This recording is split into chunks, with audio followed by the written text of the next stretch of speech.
जय हिंद साथियों, कैसे आप लोग। मैं ब्रजेश से आपका अपना परिवार एग्जामपुर में स्वागत करता हूँ। हम एग्जामपुर कलम से क्रांति। साथियों जल्दी से आप लोग आ जाइए। स्टार्ट करते हैं आपका मनपसंद इकोनॉमिक्स इकोनॉमिक्स का जो क्लासेस है आप लोग के लिए शानदार होने जा रही है। आज का जो टॉपिक है इसका नाम है बैंकिंग और मुद्राएं। भारत में बैंकिंग प्रक्रिया का विकास कैसे हुआ, इसके बारे में आज हम लोग अच्छी तरह से अध्ययन करेंगे। तो चलो भाई स्टार्ट करते हैं, बैंकिंग और मुद्राएं। ओके, तो सबसे पहले हम लोग बात करते हैं जो बैंकिंग प्रक्रिया है वर्तमान समय में, तो इनको कंट्रोल कौन करता है। तो सबसे पहले हम लोग आरबीआई के बारे में देख लेते हैं, रिजर्व बैंक ऑफ इंडिया, इसके बारे में बात करते हैं। फिर हम लोग बात करेंगे दोस्तों, फिर भारत में सबसे पहली बार बैंक कैसे बना, तो इसके बारे में हम लोग बात करेंगे। सबसे पहला बैंक कौन सा था, और उसके बाद एसबीआई अस्तित्व में कैसा आया, और भारत में सबसे पहली बार कौन सी विदेशी बैंक है जिन्होंने यहाँ पर अपना शाखा का खोला, सबसे अधिक कौन सी विदेशी बैंक है, इसके बारे में हम लोग अच्छी तरह बात करेंगे। तो चलो भाई आप लोग अपने पास में कॉपी कलम का जरूर रखें ताकि मैं आपको इंपॉर्टेंट चीज लिखवा सकूं। ओके, चलो भाई जल्दी जल्दी आप लोग आ जाइए। एक बार वीडियो को लाइक शेयर भी कर दीजिए भाई जल्दी से। चलो सबको नमस्ते, आप लोग कैसे हैं, सकुशल मंगल, ठीक ठाक। चलो तो दोस्तों आरबीआई के बारे में बात करते हैं। आरबीआई है क्या, आरबीआई की स्थापना कैसे हुई, और इनका कार्य क्या है, कार्य क्या है, इनका हेडक्वार्टर कहाँ है, इसके बारे में हम लोग बात करेंगे। तो स्थापना की अगर हम लोग बात करते हैं, आरबीआई की स्थापना जो है 1 अप्रैल 1935 को हुई। ये तो पता है 1 अप्रैल 1935 को इसकी स्थापना हुई, लेकिन एग्जाम में क्वेश्चन पूछा जा सकता है कि किस आयोग, मतलब कौन से आयोग के माध्यम से इनका गठन हुआ है, इसके बारे में पूछा जा सकता है। तो हिल्टन आयोग, याद रखिएगा, हिल्टन आयोग की सिफारिश पर 1934 में क्या आता है भाई, 1934 आरबीआई एक्ट आता है, RBI reserve bank of India act लाया जाता है। उस समय आपको इतना भी याद रखना होगा कि ब्रिटिश का काल था। 1934 में हिल्टन आयोग के द्वारा जो है ये क्या हुआ कि इसका आरबीआई की स्थापना हुई। 1 अप्रैल 1935 को रिजर्व बैंक ऑफ इंडिया का गठन हुआ। और दोस्तों अगर पूछा जा सकता है, अगर पूछे आपसे कि बताओ कि इनका राष्ट्रीयकरण कब हुआ, तो राष्ट्रीयकरण की बात करते हैं तो 1 जनवरी 1949 को इसका क्या हुआ, राष्ट्रीयकरण हुआ। हेडक्वार्टर की बात करते हैं तो इसका हेडक्वार्टर कहाँ है भाई, हेडक्वार्टर मुंबई में है। लेखा वर्ष एग्जाम में कई बार पूछा गया, लेखा वर्ष, आरबीआई का लेखा वर्ष कब से कब तक है, तो लेखा वर्ष की बात करते हैं 1 जुलाई से लेकर के 30 जून तक इनका लेखा वर्ष होता है। ठीक है, एक चीज और आपको याद रखना है कि भारत की जो वित्तीय वर्ष है, आपसे मैं कई बार पूछा भी हूं और मैं आप लोग को पढ़ाया भी हूं, भारत में जो वित्तीय वर्ष है, वित्तीय वर्ष का समय आप लोग नोट कर लीजिएगा, आपका 1 अप्रैल से लेकर के 30 मार्च तक है। वित्तीय वर्ष की बात करते हैं कब से कब तक है भाई, तो 1 अप्रैल से लेकर के 30 मार्च तक आपका भारत का वित्तीय वर्ष है। ठीक है भाई, चलो बहुत अच्छा है, शानदार प्रयास आप लोग का हो रहा है। चलो अब हम लोग नेक्स्ट बात करते हैं।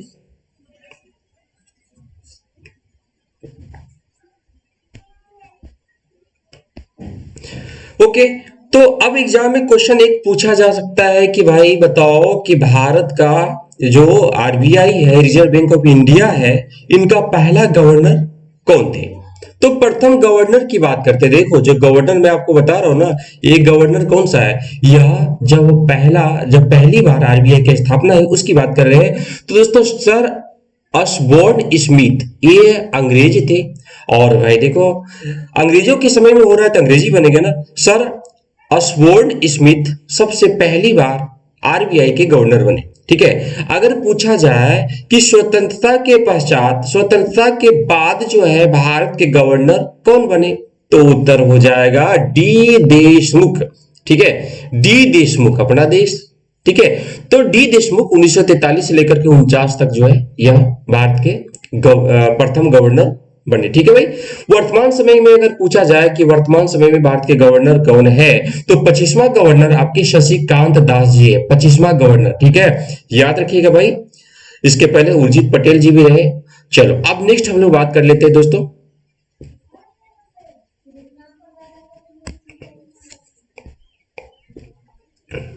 ओके चलो इसको डिलीट कर दिया जाए। ओके, अब हम लोग आगे बात करते हैं और क्या होता है इसके बारे में हम लोग नेक्स्ट अच्छी तरह बात कर लेते हैं।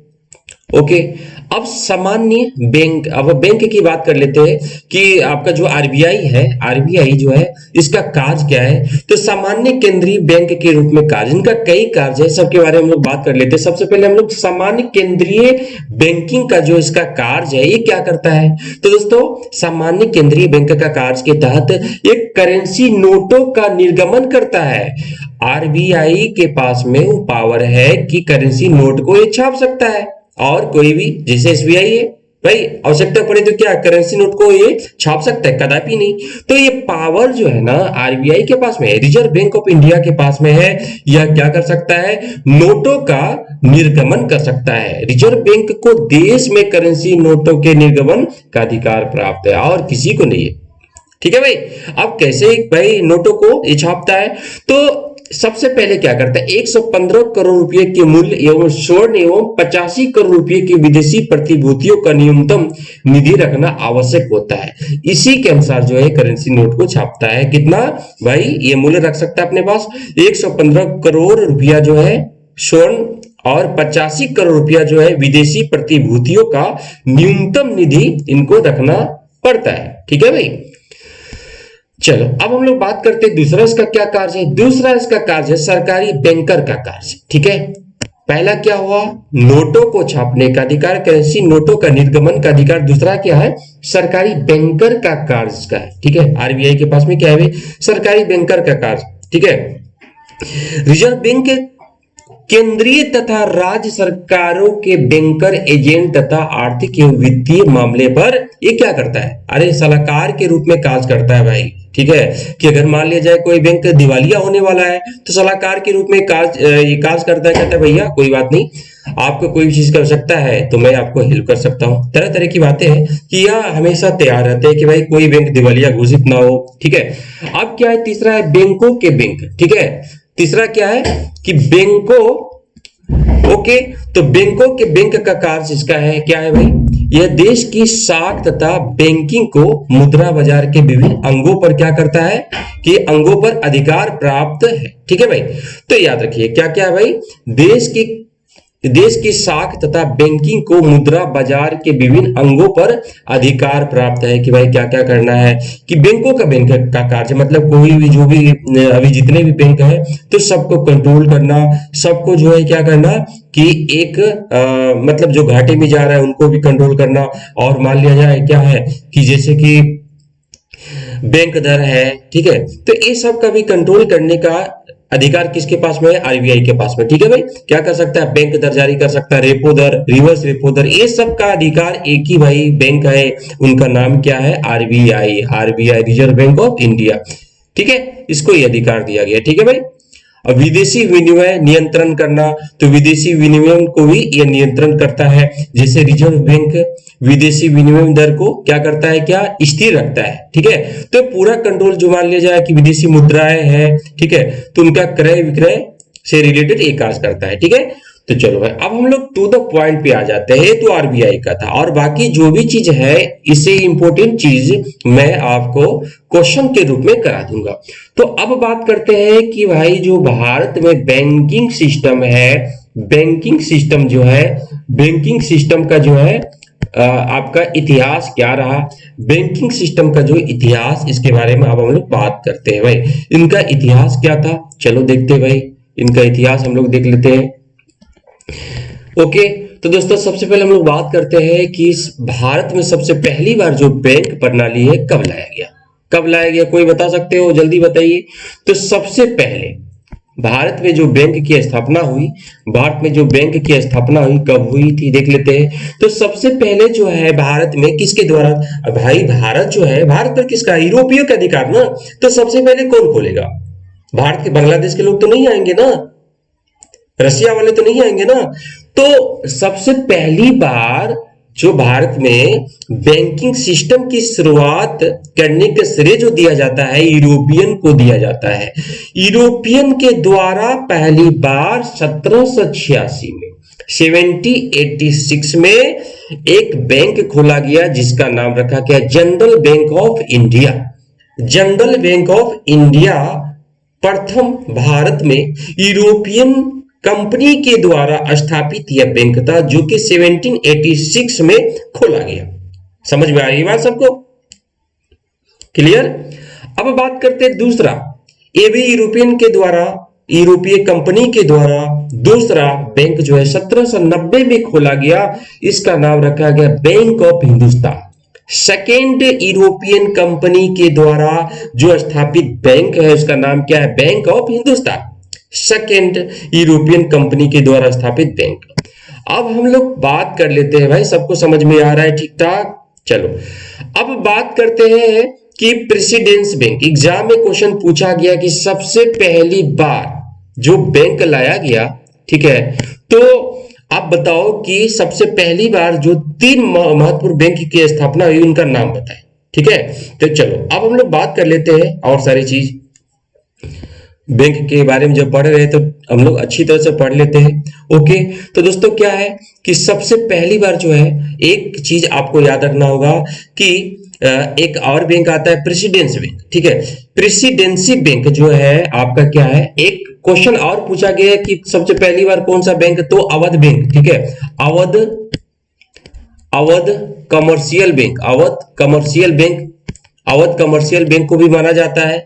ठीक है, अवध कमर्शियल बैंक, अगर आपके स्क्रीन पर यह तीनों नहीं है तो अवध कमर्शियल बैंक पर आप लोग क्लिक कर सकते हो। ठीक है, अब बात करते हैं कि 3 प्रेसिडेंस बैंक बात करते हैं, इसकी स्थापना कब हुई।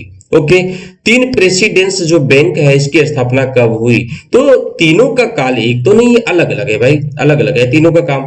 ठीक है, तीनों का कार्य जो है, तीनों का जो डेट है अलग अलग है। अब बात करते हैं कब कब है, तो एक है आपका 1806 में बैंक ऑफ बंगाल, सबसे पहली बार जो प्रेसिडेंस बैंक स्थापित की गई वह है बैंक ऑफ बंगाल। 1806 में बैंक ऑफ बंगाल की स्थापना की गई। उसके बाद सेकेंड टाइम में बैंक ऑफ बॉम्बे, अब बॉम्बे चलो भाई, मद्रास से कहां चलना है, बॉम्बे, तो बैंक ऑफ बॉम्बे 1840 में इसकी स्थापना की गई। तीसरा होता है बैंक ऑफ मद्रास, इसकी स्थापना 1843 में की गई, बैंक ऑफ मद्रास की। ठीक है, तो ये रहा। अब भाई ये तीनों बैंक ऐसे छोड़ दे थोड़े देना है, अगर ऐसे छोड़ने में दिक्कत हो जाएगी ना, तो तीनों बैंक को क्या कर दिया गया कि यह तीनों बैंकों को मिला करके इस क्या बना दिया गया, तो तीनों बैंकों को क्या किया कि भाई मिला करके 1921 में इसका नाम क्या रख दिया गया, तो इसका नाम रख दिया गया इंपेरियल बैंक। यही तीनों बैंक आगे चल करके एसबीआई बनता है मेरे भाई, यही तीनों bank, bank of Bengal, bank of Bombay, bank of Madras, तीनों बैंक बन करके 1921 में क्या बन गया, इंपेरियल बैंक ऑफ इंडिया बन जाता है। और आगे देखो ना मजे वाली बात, इंपेरियल बैंक का क्या किया गया कि भाई कहा गया भाई देश आजाद हो गया, अब क्या करना है, अंग्रेजों का सत्ता समाप्त, अंग्रेजों को हटाओ, अब क्या करना है, 1 जुलाई 1955 को इसका राष्ट्रीयकरण कर दिया जाता है। और इसका राष्ट्रीयकरण करके क्या बना दिया गया भाई, इसका राष्ट्रीयकरण करके एसबीआई बना दिया गया, state bank of India. Exam में क्वेश्चन पूछा जा सकता है कि बताओ कि स्टेट बैंक ऑफ इंडिया का पहला नाम क्या था, imperial bank. Always keep in mind, इसका पहला नाम था इंपेरियल बैंक ऑफ इंडिया। 1 जुलाई 1955 को इसका राष्ट्रीयकरण करके इसका नाम क्या रख दिया गया, state bank of India. That's clear? कोई समस्या हो तो बताइए भाई, नहीं ना, आगे बढ़ो। चलो अब देखते हैं 1894 की बात है। 1894 में भाई क्या होता है, 1894 में कि दोस्तों पंजाब नेशनल बैंक की स्थापना की जाती है, जो कि पूर्ण रूप में भारतीय के द्वारा स्थापित बैंक। 1894 में पंजाब नेशनल बैंक की स्थापना हुई, जो पूर्ण रूप में भारतीय के द्वारा स्थापित यह बैंक था। ठीक है, पंजाब नेशनल बैंक। ठीक है, तो पूर्ण रूपेण इसमें सारे इन्वेस्टमेंट किसके द्वारा किया गया था, तो भारतीय के द्वारा, इसीलिए पूर्ण रूपेण पूछा गया। तो कौन सा होगा, तो भारतीय पंजाब नेशनल बैंक। अच्छा, एक क्वेश्चन यार दिमाग में आ गया, आप लोग जल्दी बताओ कि भारत का सबसे मतलब बड़ा कौन सा बैंक है, क्या होगा बताओ जल्दी से, भारत का सबसे बड़ा। तो अब बोलोगे सर प्राइवेट या सार्वजनिक, तो मैं पूछ रहा हूं आपका वाणिज्यिक मतलब सार्वजनिक बैंक, तो आप बताओगे गुरुजी ये तो स्टेट बैंक ऑफ इंडिया है। यस, क्लियर, बहुत अच्छा, गुड। तो एसबीआई है, लेकिन सेकेंड वर्तमान परिप्रेक्ष्य में अगर क्वेश्चन पूछा जाए, बताओ कि सबसे बड़ा सेकेंड मतलब दूसरा बैंक कौन सा है, second largest bank of India, that is PNB, Punjab national bank. बोले गुरुजी ये कैसे हो गया? तो भाई ऐसा है, अभी हाल में विलय हुआ है, पता है ना, मैं प्रत्येक चीज आपको करंट अफेयर से जोड़ करके मैं पढ़ाऊंगा।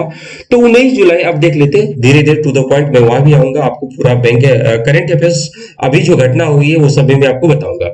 19 जुलाई 1969, अब टू द पॉइंट पहले वाले स्थान पर चलते हैं कि बैंकों का राष्ट्रीयकरण कब होता है। 19 जुलाई 1969 में क्या होता है कि 14 बड़े व्यावसायिक बैंकों का राष्ट्रीयकरण कर दिया जाता है, और 15 अप्रैल 1980 को और जो बाकी 6 बैंक था इनका भी राष्ट्रीयकरण कर दिया गया। तो देखो पहली बार 14 बैंकों का, उसके बाद 6 बैंकों का राष्ट्रीयकरण कर दिया गया। ठीक है भाई। और उसके बाद देखो क्या होता है कि भाई और जो है क्या हुआ कि पंजाब नेशनल बैंक में न्यू बैंक को विलय कर दिया गया। तो उस समय 19 था, फिर बैंकों की संख्या और बढ़ती गई, लगभग आगे बढ़कर के 22 तक पहुंच गई थी। लेकिन अभी वर्तमान में क्या हुआ कि भाई वर्तमान में क्या होता है कि 12 और बैंकों का राष्ट्रीयकरण कर दिया गया। 12 और बैंकों को क्या किया कि विलय कर दिया गया, कोलैप्स, मतलब एक में मिला दिया गया। जब एक में मिला दिया जाएगा तो अब बताओ कि क्या होगा। सॉरी, माफ करेंगे कि 10 बैंकों का विलय 1 अप्रैल 2020 को लागू हो गया है। 10 बैंकों का विलय कर दिया गया, और वर्तमान समय में कुल जो राष्ट्रीयकृत बैंक है उसकी संख्या 12 रह गई। 10 और बैंकों को 1 अप्रैल 2020 को विलय कर दिया गया। वर्तमान समय में राष्ट्रीयकृत बैंकों की संख्या एग्जाम में पूछा जाए तो क्या बताओगे? तो 12। अब देखो क्या होता है कि मैं अभी आपको बताया Punjab national bank second largest bank बन चुका है, ठीक है, पब्लिक सेक्टर का। क्यों, कैसे? तो देखो दोस्तों, जब 1 अप्रैल 2020 को 10 बैंकों का विलय किया गया तो उसमें पंजाब नेशनल बैंक भी था। पंजाब नेशनल बैंक में ओरिएंटल बैंक ऑफ कॉमर्स और यूनाइटेड बैंक का विलय कर दिया गया। एग्जाम में पूछा गया कि पंजाब नेशनल बैंक में कौन कौन बैंकों का विलय किया गया? ओरिएंटल बैंक ऑफ कॉमर्स और यूनाइटेड बैंक का विलय पंजाब नेशनल बैंक में कर दिया गया, और अब जो है Punjab national bank second largest bank हो चुका है। ठीक है, चलो अब बात करते हैं दोस्तों। ओके, इस एसबीआई नहीं होगा, यहां पर पीएनबी होगा, पीएनबी होगा। ठीक है, और सबसे बड़ा पूछा जाए, सबसे बड़ा सार्वजनिक बैंक कौन सा होगा? तब आपका एसबीआई होगा, एसबीआई। ओके, आगे बढ़े मेरे भाई। चलो अब नेक्स्ट, प्राइवेट सेक्टर का पूछा जाए तो अब क्या बताओगे भाई? बताओ प्राइवेट सेक्टर का सबसे बड़ा बैंक कौन सा होगा? तो प्राइवेट सेक्टर का सबसे बड़ा बैंक की बात करते हैं तो आपका एचडीएफसी। एचडीएफसी प्राइवेट सेक्टर का सबसे बड़ा बैंक। एचडीएफसी की स्थापना कब हुई? तो एचडीएफसी की स्थापना 1994 में।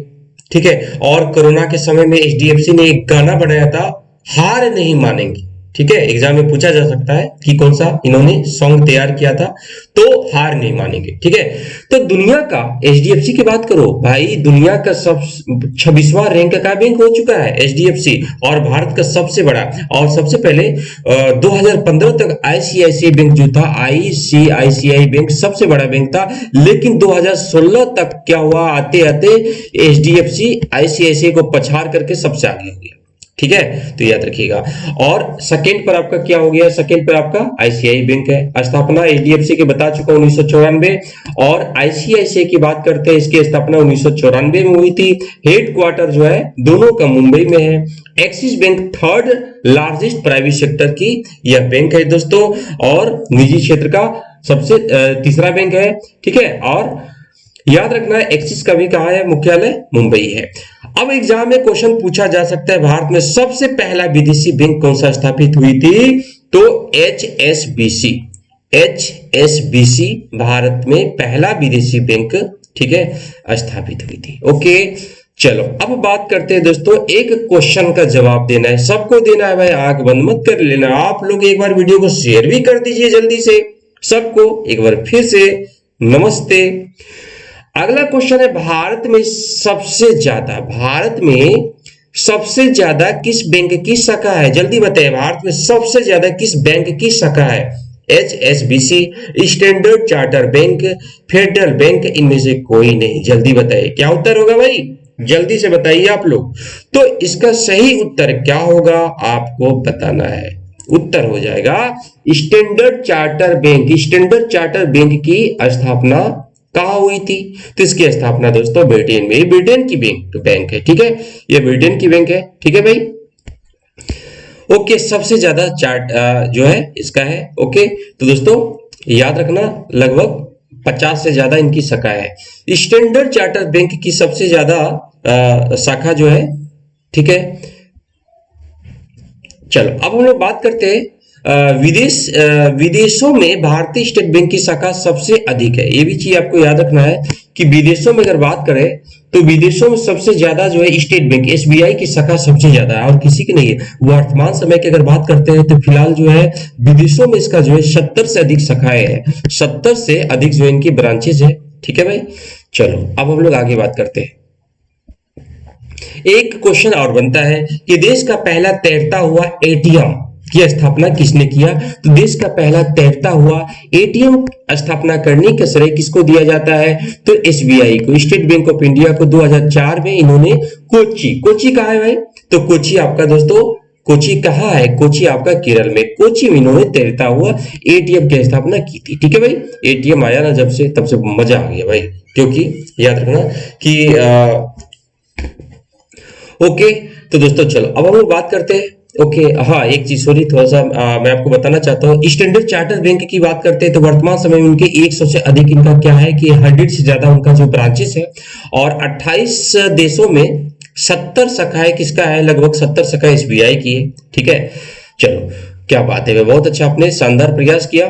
तो दोस्तों अब जो है नेक्स्ट जो मैं आप लोग को टॉपिक पढ़ाऊंगा उसका नाम क्या होगा? उसका नाम होगा दोस्तों कि मुद्राएं और सारे बैंक से रिलेटेड कुछ मैं आपको बताऊंगा कि अभी और बैंक है, नाबार्ड है, ग्रामीण बैंक है, क्षेत्रीय बैंक, इसके बारे में हम लोग चर्चा करते हुए कल के टॉपिक में एक चीज हम लोग और डिस्कस करेंगे कि मुद्रा करेंसी नोट कैसे जारी होता है और वर्तमान समय में इनकी क्या मतलब कौन कौन से नोट चल रहा है और नोटबंदी कब हुआ, तो इसके बारे में चर्चा करेंगे। इकोनॉमिक्स करेंट अफेयर्स से पढ़ने में मजा आता है, वो मैं आपको पढ़ाऊंगा ताकि और कोई भी एग्जाम है, सभी एग्जाम में आप लोग के लिए क्या हो भाई, ये आपके लिए गोल्डन अपॉर्चुनिटी लाए और मजा आ जाए, ठीक है भाई। तो चलो अब हम लोग बात करते हैं नेक्स्ट जो है, नेक्स्ट क्लास करंट अफेयर्स की होने जा रही है भाई। तो आज के लिए इतना ही। एक बार आप लोग जाते जाते सारे लोग वीडियो को लाइक और शेयर कीजिए। जय हिंद, जय भारत, जय एग्जामपुर, करे विजय एग्जामपुर, वंदे मातरम।